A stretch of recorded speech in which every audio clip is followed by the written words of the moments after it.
um hino, você que está com o seu hinário aí, pegue, dê uma olhadinha no hino 288. Nós não vamos cantar, eu só quero que você olhe esse hino. É um hino que nós cantamos, hino 288.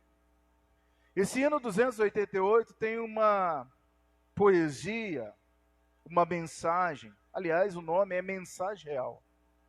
Traz para nós uma letra tão bonita, uma letra que trabalha a mensagem real, onde ele diz assim: sou forasteiro aqui, em terra estranha estou, celeste pátria, sim, é para onde vou. Embaixador por Deus no reino lá dos céus, venho em serviço do meu rei. É a mensagem que me deu, provinda lá dos altos céus, que vos reconcilieis com o Senhor, Rei meu.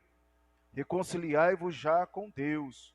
Por Deus mandado está que o homem pecador, arrependido já, se chega ao Salvador.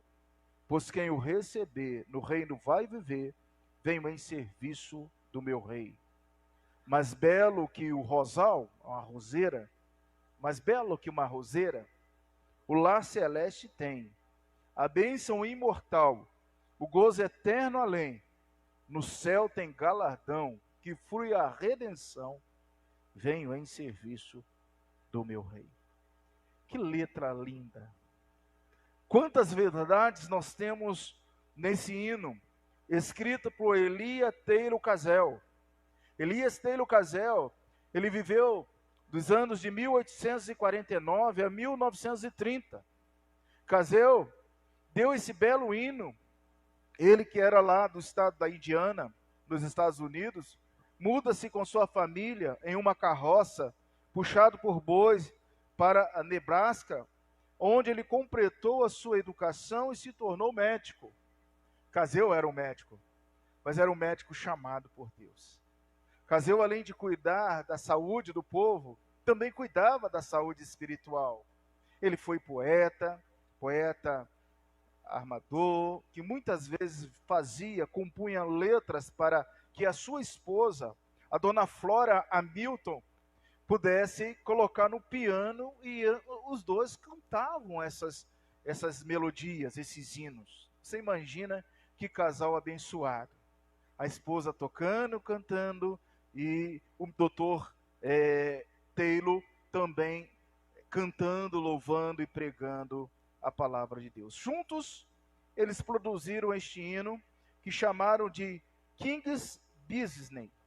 Em 1910, essa letra é de 1910, já sexagenário, com 60 anos, ele deixa de praticar a medicina e se torna um ministro da palavra de Deus. Agora sim, aos 60 anos, o médico, pastor médico, porque ele deixa a medicina e vai se dedicar exclusivamente ao ministério.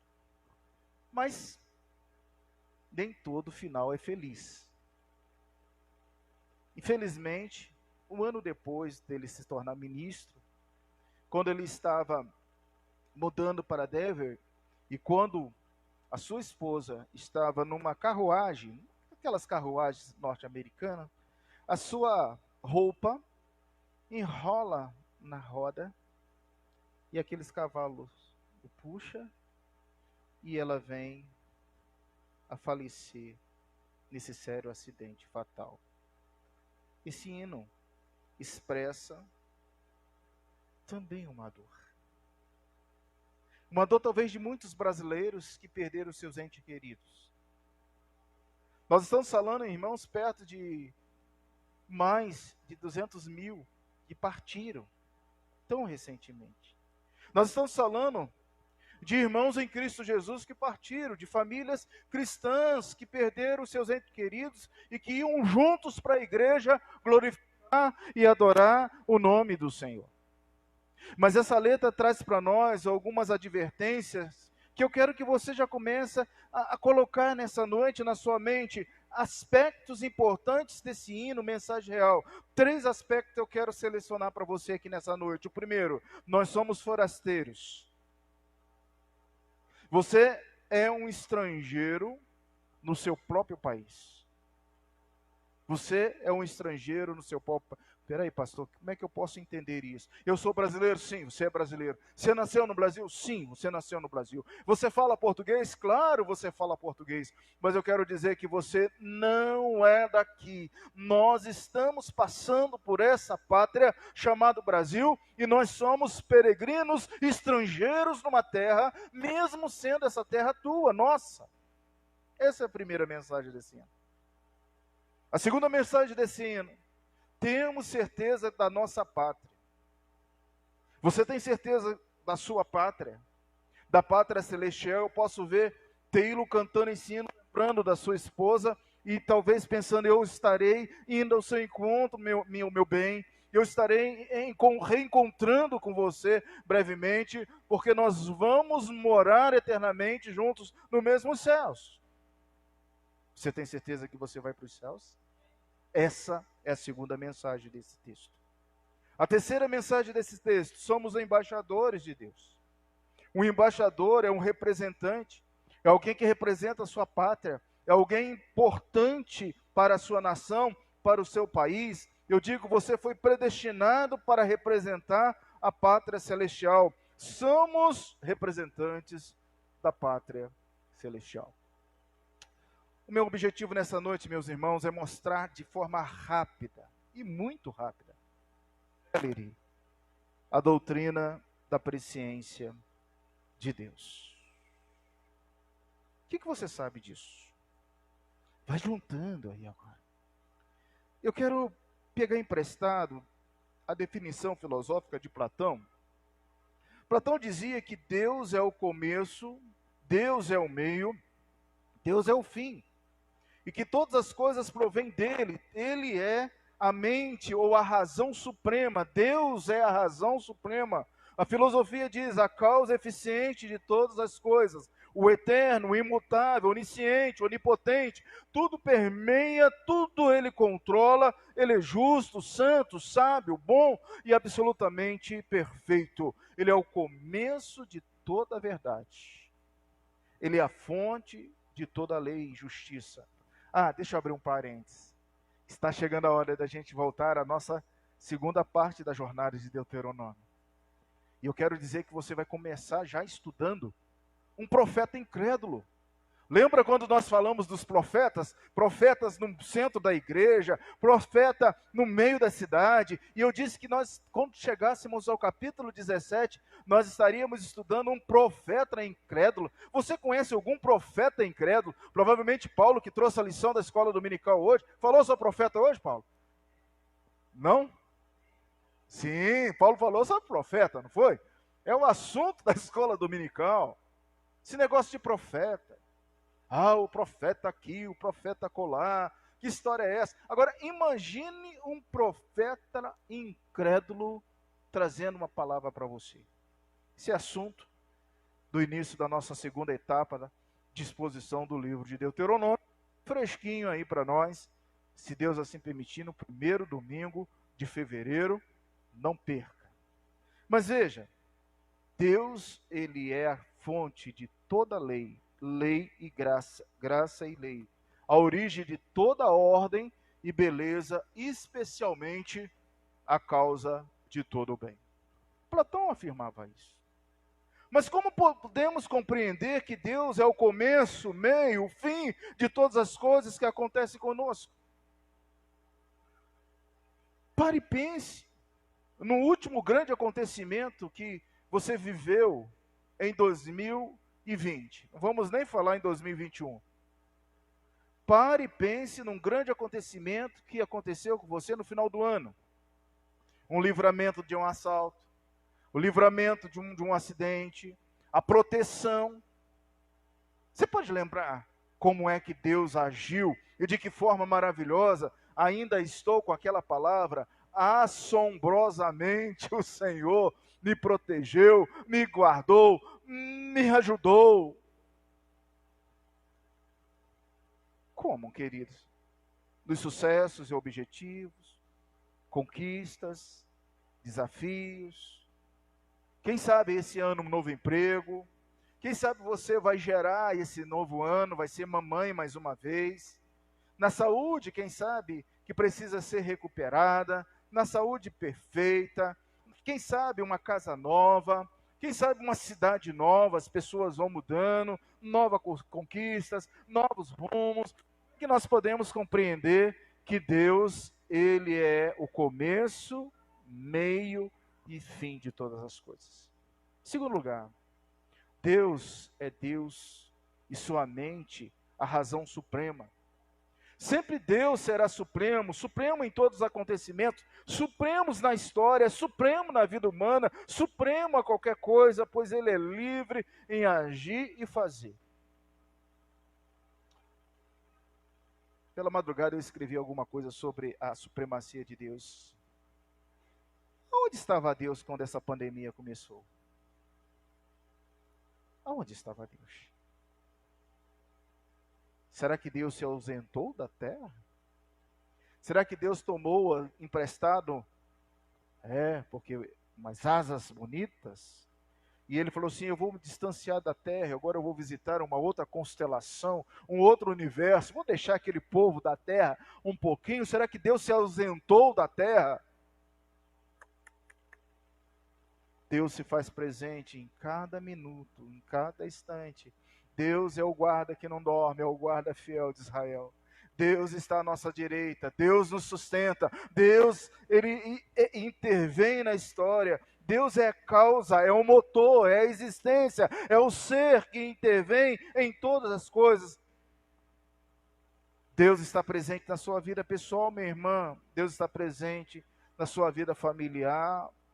Mesmo quando as crises vêm, mesmo quando o casamento começa a desgastar, mesmo quando a gente pensa que chegou ao fim, Deus está lá presente, Ele remove as dificuldades, Ele remove as lutas, e Ele faz assim, acreditar mais um pouco, e andar mais um pouquinho.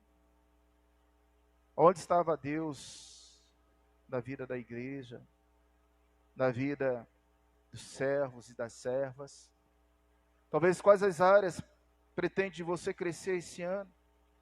Como você pretende andar no seu maior patrimônio? Eu lembro que quando nós falamos sobre essa série, nós estávamos falando da família como sendo o maior patrimônio. Como é que você quer lidar com a sua família, seu maior patrimônio? Ainda acredite, a sua família é o seu maior patrimônio. Ensine, discipule, ore, não desista. Chore, clame a Deus, pergunte a sua esposa, pergunte, esposa, ao seu marido, pergunte a seus filhos, para onde vamos, como podemos melhorar essa eficiência de Deus. Eu quero me deter um pouquinho, não no pensamento de Platão, mas eu quero trazer você para esses dois versículos. Olhe para esses dois versículos aqui. Eu quero que você observe Pedro. Ao apresentar a doutrina da presciência de Deus, que está bem no versículo de número 2, eleitos segundo a presciência de Deus, devemos pensar antes nesta carta.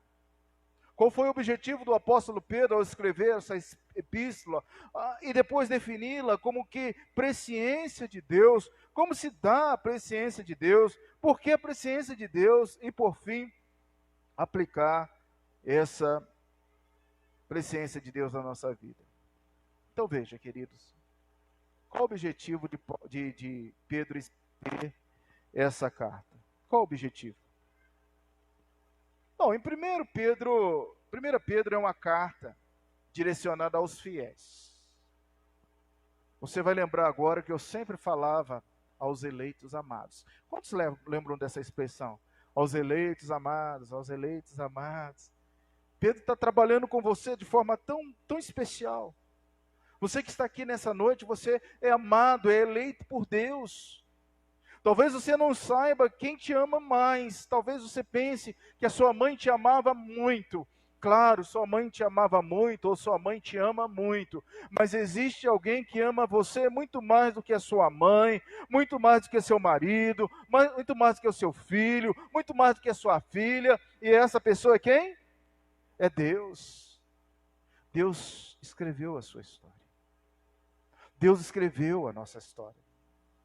Deus, Ele conhece cada um dos seus filhos disperso por esse mundo afora, por esse mundo antigo. Olha, filhos que estão sofrendo perseguições, filhos que estão chorando luto, filhos que estão vivendo um drama existencial, filhos que estão alegres, filhos que estão celebrando, filhos que estão gratos. Deus te conhece hoje perfeitamente e profundamente. Porque nós somos o quê? Amados, eleitos de Deus. O resumo dessa carta, meus queridos irmãos, fala da perseguição, de um período muito violento, revela que Pedro era, na verdade, naquele tempo, um portador da palavra de Deus, e que ele estava para estimular a igreja, como hoje, nessa noite, eu quero te estimular, dizendo assim: não olhe para o sofrimento que você está passando, mas olhe para Deus, o Deus que tem o remédio da sua luta. Pedro estava estimulando os eleitos a continuarem, a terem alegria. Essa carta faz referência às experiências pessoais de Pedro com Jesus e também vinculada aos sermões de Pedro no livro de Atos, que é a história da igreja.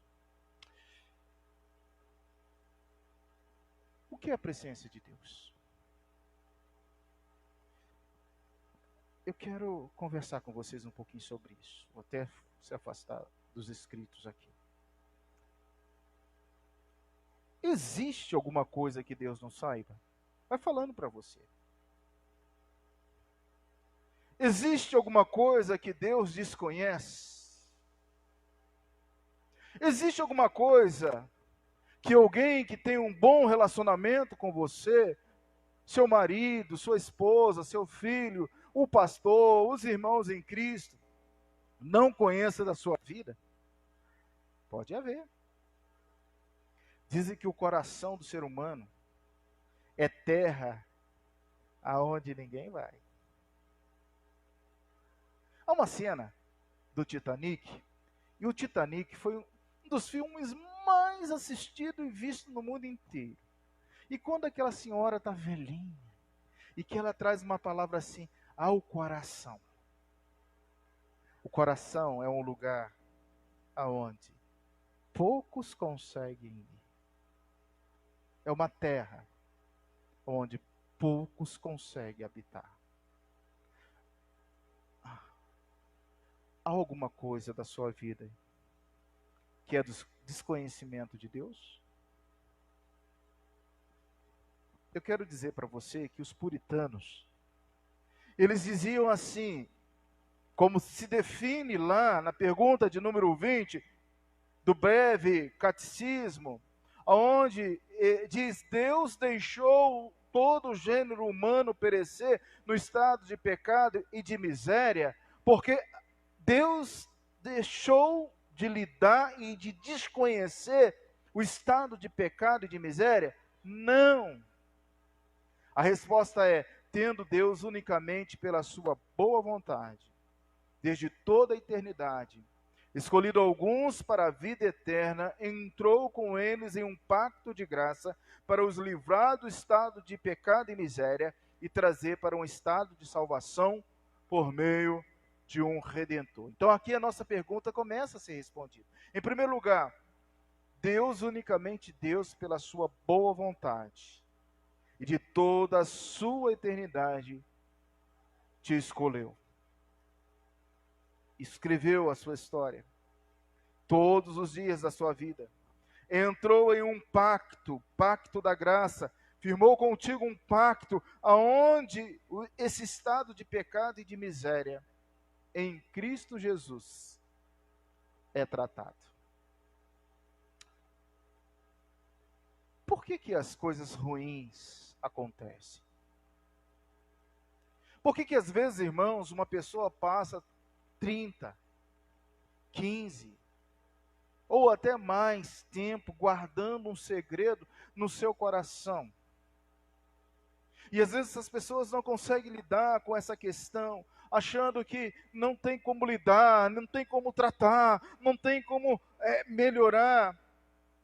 Eu posso ver alguém dizendo, pastor, por causa do estado de pecado e de miséria. Todo mal que acontece, todo dolo, a Bíblia diz, toda transgressão contra a lei de Deus é pecado, é miséria, e é do conhecimento de Deus que imprimiu Jesus Cristo, nosso único Redentor, para nos livrar e para nos dar o estado de salvação. Mas qual o link dessa definição com presciência?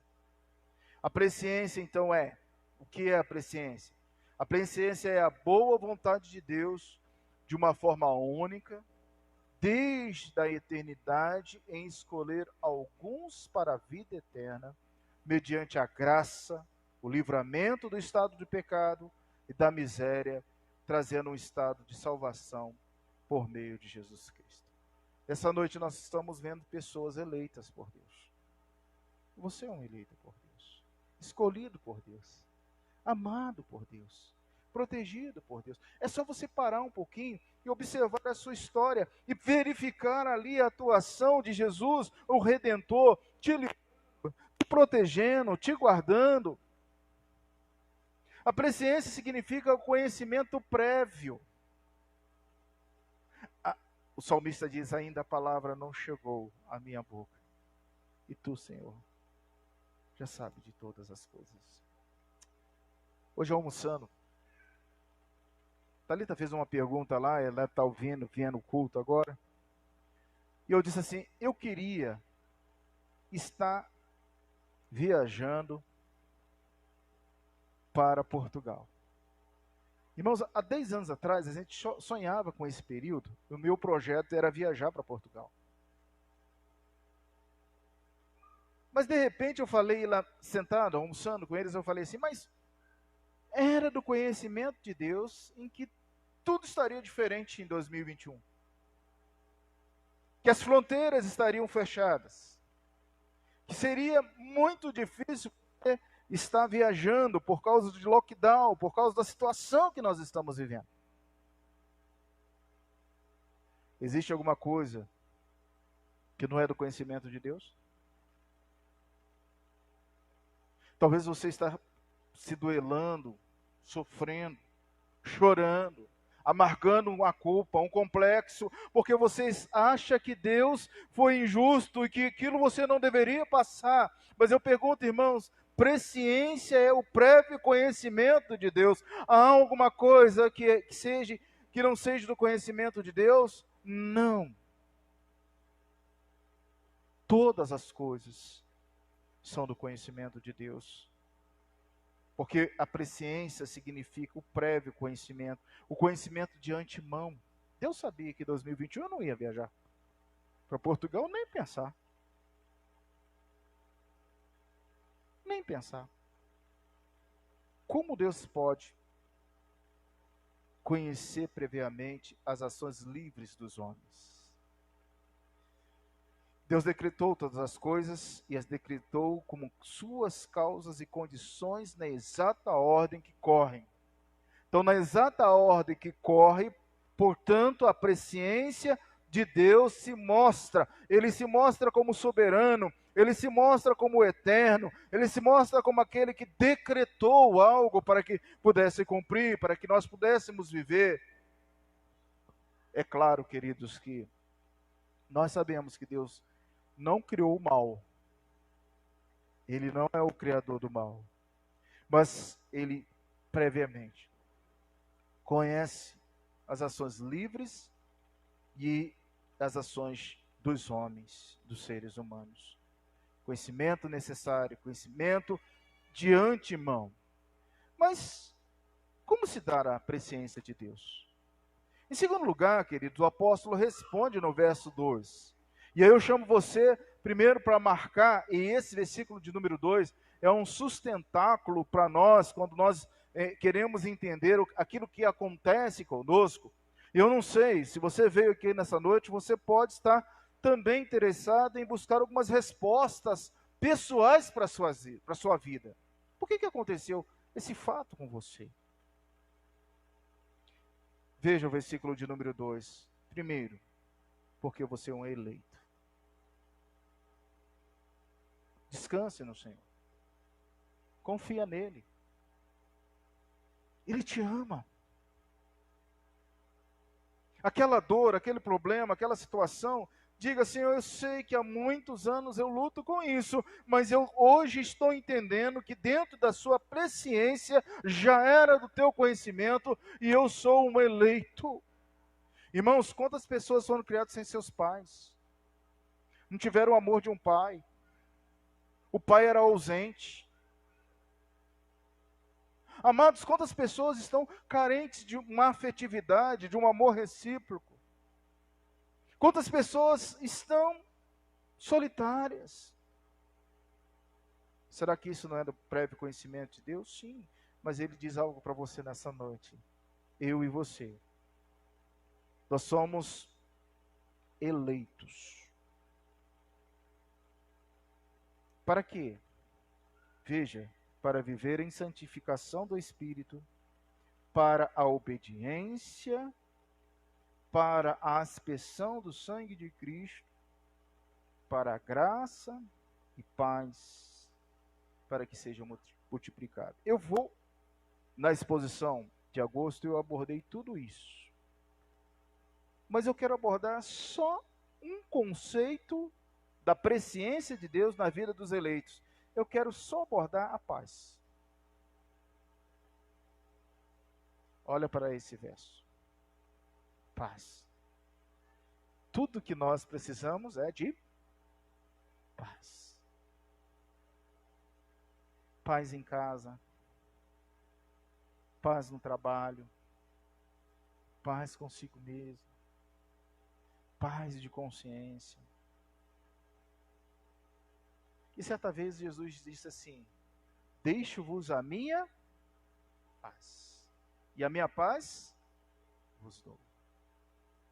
Você sabe que na presciência de Deus, que é o nosso tempo, presciência é conhecer de antemãos, Deus viu a sua paz, a sua paz, eleitos para que você possa ter paz. Ah, pastor, mas eu estou vivendo em paz. Descaracterizei aqui, deixei santificação, obediência, aspersão do sangue de Jesus Cristo e foquei na paz.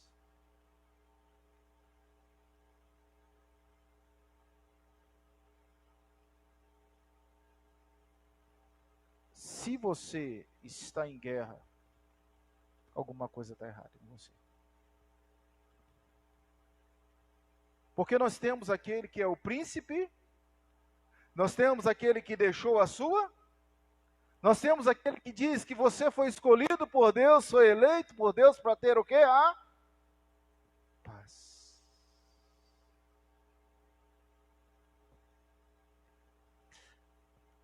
O que é a paz para o cristão?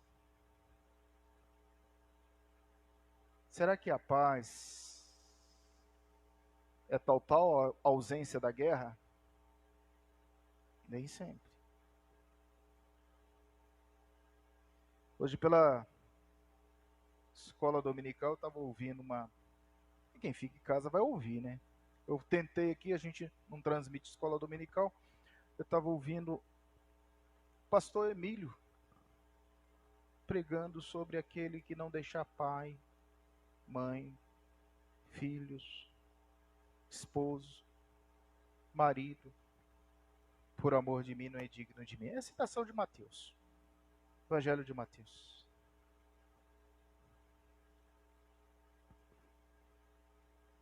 Às vezes você está passando por esse tipo de coisa. Mas o próprio texto diz que aquele que deixar por amor a mim vai receber um tanto mais. Você vai receber incontáveis pais, incontáveis irmãos, incontáveis da família da fé, porque a igreja é como as estrelas, como a areia. Na presciência de Deus, eu quero dizer que a paz que tanto falamos aqui não é ausência de lutas, de guerras. A única diferença é que a sua guerra, quem guerreia é quem? O general é Cristo. Nem sei se vai cantar isso aí, mas é o meu general que guerreia, que luta, que traz a paz.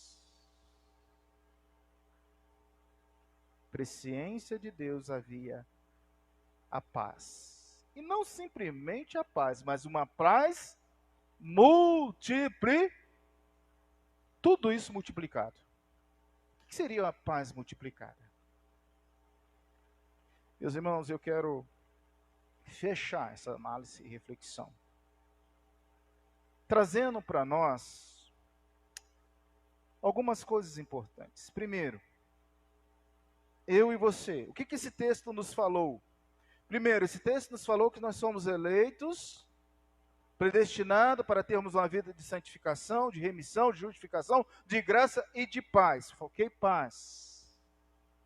Esse texto diz que tudo isso de antemão é do conhecimento de Deus.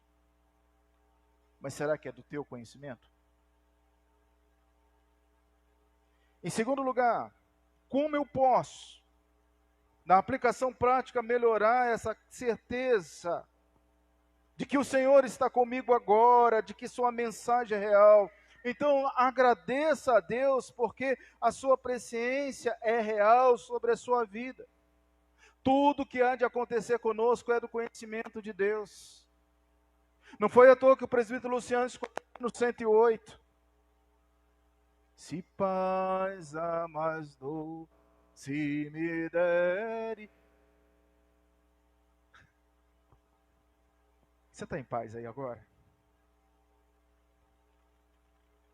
O reverendo Roberto Brasileiro, em sua entrevista, ele diz assim: eu sei que Deus me livrou da Covid, mas eu estava em paz.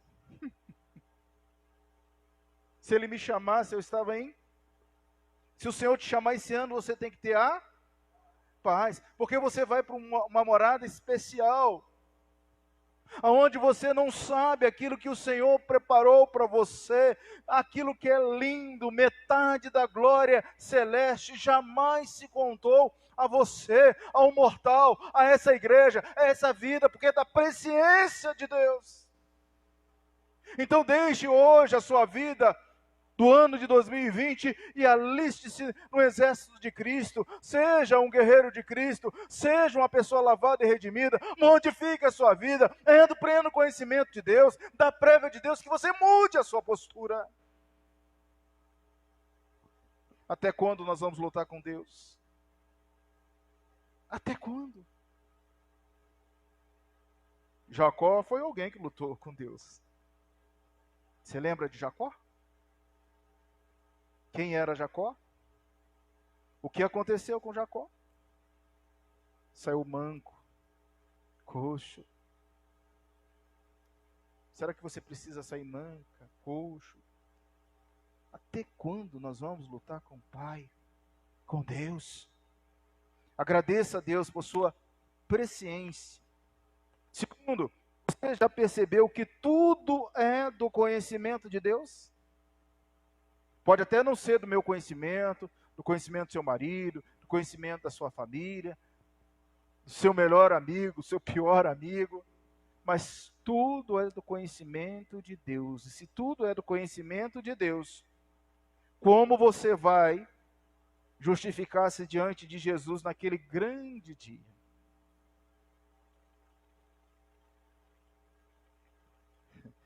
A gente gosta às vezes de procurar alguns conhecimentos e conversar sobre alguns conhecimentos.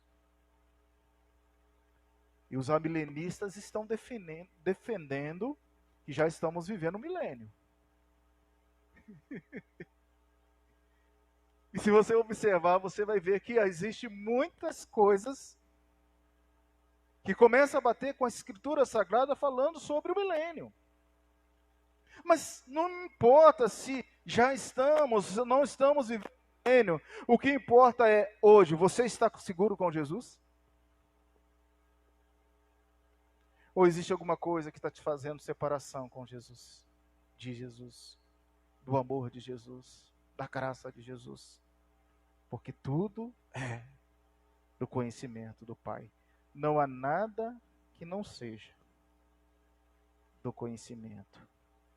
Não há nada que não seja, que não venha a ser do desconhecimento de Deus. Amém?